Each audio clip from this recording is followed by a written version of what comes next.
माननीय सुनील जी अम्बेडकर, अन्य आदरणीय विद्वान लोग जो यहाँ पर उपस्थित हैं और युवा संसद में भाग लेने वाले सभी छात्रों का एक बार पुनः अभिनंदन। बहुत अच्छा अवसर है कि आज माननीय सुनील जी अम्बेडकर जी हमारे मध्य हैं।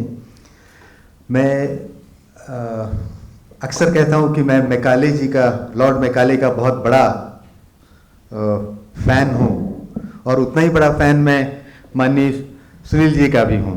अब आप अक्सर जब मैं कहता हूँ कि मैं मैकाले का बहुत बड़ा फ़ैन हूँ तो लोग मुझ पर बड़े संदेश की दृष्टि से देखते हैं। और सुनील जी जो राष्ट्रीय शिक्षा नीति है उसके प्रवर्तकों में से एक हैं। आपके विचारों से प्रभावित हुई है, आपने बहुत बड़ा काम किया है राष्ट्रीय शिक्षा नीति के लिए। अब हम दोनों लोगों को कैसे साथ में मैं बोल रहा हूँ, लॉर्ड मैकाले ने शिक्षा नीति जो दी थी वो अपने देश के हितों को ध्यान में रखते हुए दी थी। ये हमारी गलती थी कि हम उसको आगे भी फॉलो करते रहे। हमें उसको एकदम बदलना चाहिए था, बहुत पहले बदलना चाहिए था। हमें अपने देश को साथ में रख के उस पर कार्य करना चाहिए था, वो बहुत बाद में हुआ। सुनील जी जो राष्ट्रीय शिक्षा नीति जो अभी बनी है नई, उसके प्रवर्तकों में से एक है। आपने उसके लिए बहुत बड़ा योगदान दिया है। और ये सबसे मैंने अपने कुछ देर पहले बोला था कि मैं इस शिक्षा नीति को रेवोल्यूशनरी मानता हूँ। रेवोल्यूशनरी इन द सेंस, हम जो पीढ़ी से पीढ़ी दर पीढ़ी जो चली आ रही थी, हम आंख मींच के उसी मैकालियन पॉलिसी को मानते चले आ रहे थे, उससे हमने अपने को अलग किया और अपने राष्ट्र प्रथम, एक भारत श्रेष्ठ भारत और अपने देश के हित में किस तरह की शिक्षा हमें चाहिए उस पर हमने विचार किया। ये जो शिक्षा नीति आई है बॉटम अप अप्रोच है, नीचे से आई है। इसमें लाखों लोगों से संपर्क किया गया कि किस तरह की शिक्षा भारत में चाहिए। मुझे याद है 5 सितंबर 2014 जब हमारे प्रधानमंत्री जी ने पूरे राष्ट्र के बच्चों से बात की और उन्होंने एक संस्मरण सुनाया। उन्होंने कहा कि मैंने एक युवा से पूछा कि आप क्या करते हो, तो उसने बताया कि मैं एमए किया है। फिर उन्होंने प्रश्न को दोहराया कि आप क्या करते हैं, बोलते मैंने एमए किया हुआ है। तो प्रधानमंत्री जी ने उसको प्रश्न को सरल बनाते हुए कहा कि आप क्या कर सकते हैं। तो उसका उत्तर देने में उस युवा को बहुत दिक्कत हुआ। वो इधर उधर बगलें झाँकने लगा।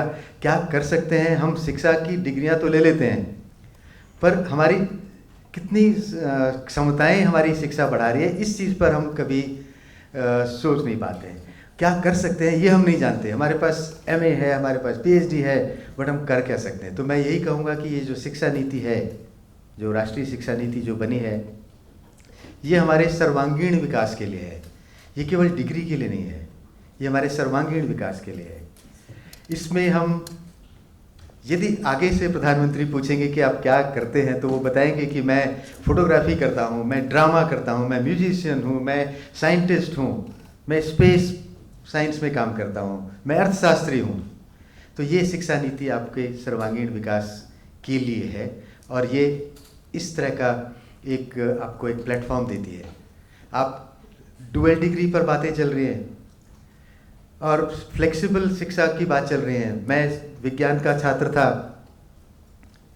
मुझे विज्ञान छोड़ना पड़ा क्योंकि मैं विज्ञान के साथ में स्पोर्ट्स में भी ज़्यादा इंटरेस्ट था। मैंने हॉकी खेली अपने राष्ट्रीय स्तर पर। तो चूँकि हॉकी के कैंप अटेंड करने पड़ते थे, विज्ञान को संभालना मुश्किल पड़ता था, तो मुझे सामाजिक इसमें मुझे सोशल साइंसेज में जाना पड़ा।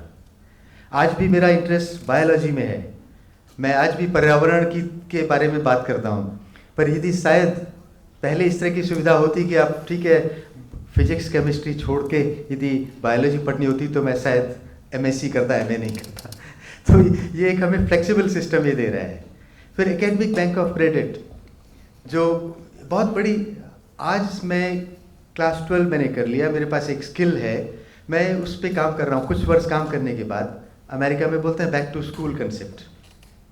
After having worked in industry for few years I decide to come back to my school. उसके बाद 7 साल तक हमारे पास ये गैप रहेगा। Bank, academic bank of credit, आपने कुछ कोर्सेज किए, वो आपके बैंक में जमा है। जैसे आपके बैंक में खाता होता है वैसे ही एकेडमिक बैंक ऑफ क्रेडिट है, आप उसको बाद में उपयोग करिए। कुछ साल बाद इंडस्ट्री का एक्सपीरियंस लेने के बाद, आजकल हम जब MBA करने जाते हैं, मैं प्रबंधन का छात्र रहा हूँ, MBA में नॉर्मली प्रेफर करते हैं कि आप कुछ साल का एक्सपीरियंस आपके पास होना चाहिए, then okay you will be given preference for doing MBA programme, क्योंकि आपकी समझ बढ़ेगी। तो वो जो आपकी डिग्री है वो केवल कागज नहीं रहेगा, वो आपकी क्षमताओं को बढ़ाने का काम करेगा। तो इस शिक्षा नीति में कोई बिटिया यहाँ से बात कर रही थी कि बहुत मैं इसकी समर्थक हूँ। हम सब लोगों को इसको और अच्छे ढंग से जानना है, अच्छे ढंग से जानना है। इसके बहुत ही सर्वांगीण विकास के लिए ये शिक्षा नीति है। और ये मैंने पहले भी बात की थी कि ये रेवोल्यूशनरी है, ये एवोल्यूशनरी भी है। ये कहीं पे विराम नहीं लग गया इस पर, ये बहुत सारी सोच के बाद ये शिक्षा नीति बनी है और ये कहीं विराम नहीं लगा है। और भी कोई अच्छे अच्छे विचार आएंगे तो वो इसमें समाहित हो सकते हैं। तो ये शिक्षा नीति मैं माननीय सुनील जी यहाँ पर हैं, इनके सामने मैं ज़्यादा क्या बोलूँगा, क्योंकि ये तो इसके शिक्षा नीति के प्रवर्तक रहे हैं, इन्हीं के विचारों से ये शिक्षा नीति बनी है। हम सब लोग इनको सुनने में आतुर हैं, इसलिए मैं यहीं पर अपनी वाणी को विराम दूंगा। हम सब लोग उत्सुक हैं माननीय सुनील जी को सुनने के लिए। आपका अभिनंदन, आप यहाँ पर आए, आपका आशीर्वाद इस युवा पीढ़ी को मिला, ये हमारे सौभाग्य की बात है। अब हम सभी लोग माननीय सुनील जी को सुनेंगे, उनको आमंत्रित करेंगे।